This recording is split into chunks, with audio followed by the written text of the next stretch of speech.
లెవెల్లో కాంగ్రెస్ నాయకులు అందరు కలిసి చేసిన సత్యాగ్రహ ధర్నాలో ఇక్కడ మనతో పాటు ఉన్నారు ఏఐసిసి కార్యదర్శి మరియు కాంగ్రెస్ నాయకులు అంజన్ కుమార్ యాదవ్ గారు. వారితో మాట్లాడదాం.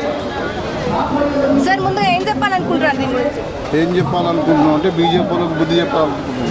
ఏ విధంగా చెప్పాలి? ఏ విధంగా అంటే వాళ్ళ మీద సైతాన్ కూకుంది, అన్ని రక్షసి పనులు చేస్తున్నారు. మా సోనియా గాంధీ తెలంగాణ ఇచ్చిన తల్లిని ఈడీ పేరు మీద టార్చర్ పెడుతుంది. అందులో ఉన్నది ఏం లేదు. ఇప్పటివరకు మా పెద్దలు మాట్లాడే ఉపన్యాసాలు విన్నాక నేషనల్ అవార్డులో ఎట్లాంటి అవకతవకలు జరగలేదు, ఏమి జరగలేదు. కేవలం కక్ష సాధింపు చర్యగా మా నాయకుడు భారత్ జోడో అనే యాత్ర దేశం మొత్తం కాశ్మీర్ నుంచి కన్యాకుమారి వారి పాదయాత్ర చేస్తున్నాడు.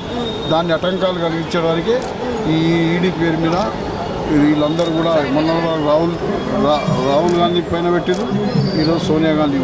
దీన్ని మేము తీవ్రంగా ఖండిస్తున్నాం.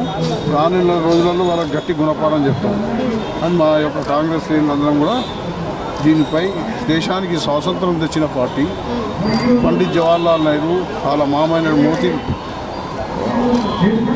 మోతీలాల్ నెహ్రూ గారు దేశానికి ఇందిరాగాంధీ ప్రాణాలు అర్పించారు. దేశం గురించి, దేశ అఖండత గురించి రాజీవ్ గాంధీకి ప్రాణాలు అర్పించారు. వాళ్ళు స్వచ్ఛందంగా సాగురాలి. దేశ దుష్ట శక్తులు బుల్లెట్ తూటాలకు వర్ణించినటువంటి ఫ్యామిలీ అది ఈ సోనియా గాంధీ ఫ్యామిలీ. గాంధీని చంపిన రోజు Godse party, BJP party, RSS party. Sir, next question. ఇక్కడ ఉన్న వాళ్ళందరి భావాలతో వ్యతిరేకించి ఇక్కడ హాజరు కానటువంటి శాసనసభ్యుడు ఎవరు? ఇందాక సభలో చెప్పినట్టు మాకు లేదు. చెప్పాలి సార్. ఇట్లయితే ఎట్లా? సభకి ముఖ్య అధ్యక్షుడిగా ఉండి మీరు మాట్లాడకపోతే బాగుండదు. ఎవరు ఏమంటారు? చట్టం చేసుకుంటది అని చెప్పేసి ఒక శాసనసభ్యుడు ఇక్కడ హాజరు కాలేదని చెప్పారు కదా, అది ఎవరు చెప్పారు? ఏదేమైనా కానీ నిజంగా చట్టం పని దాన్ని చేసుకుంటుంది, కానీ ఇలా ఏం లేదు కదా. చట్టం తన పని తాను చేసుకోపోనికి ఏముందని వీళ్ళే దేశానికి కోట్ల రూపాయల ప్రాపర్టీని దానం చేసిరు. కోట్ల రూపాయల ఆనంద్ భవన్ అనే ఢిల్లీలో, అదేవిధంగా అలహాబాద్లో వాళ్ళ కుటుంబం శుభ నుంచి కూడా ధనవంతుల కుటుంబం. వాళ్ళకు ఏం దొంగతనం అది చేసేటోళ్ళు వీళ్ళు. అంబానీ అదానీలకు అందరు కూడా కోట్ల రూపాయలు ఈరోజు ప్రపంచంలోనే కుబేరులో తయారైనంటే మోదీ తరఫున.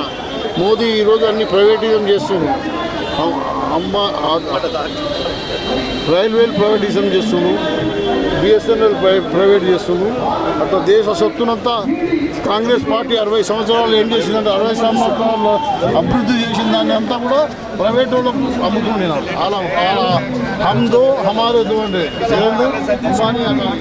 చివరిగా కాంగ్రెస్ పార్టీని తెలంగాణలో మళ్ళీ తిరిగి అధికారంలోకి తీసుకురావడానికి అంజన్ కుమార్ యాదవ్ అనే వ్యక్తి తీవ్రంగా ప్రయత్నిస్తున్నారు. నిజంగానే కాంగ్రెస్ మళ్ళీ అధికారంలోకి వస్తుందంటారా?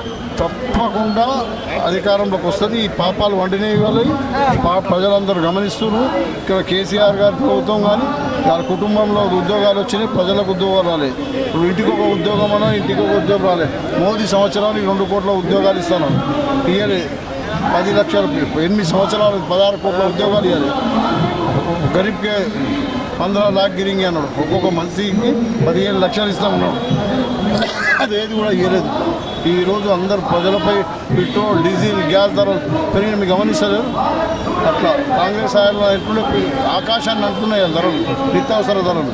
అందుకోసం ప్రజలు ఈసారి బీజేపీకి పట్టం కట్టారు. ఇక్కడ కేసీఆర్ కూడా బుద్ధి చెప్తారు. అక్కడ కేంద్రంలో బీజేపీ 100%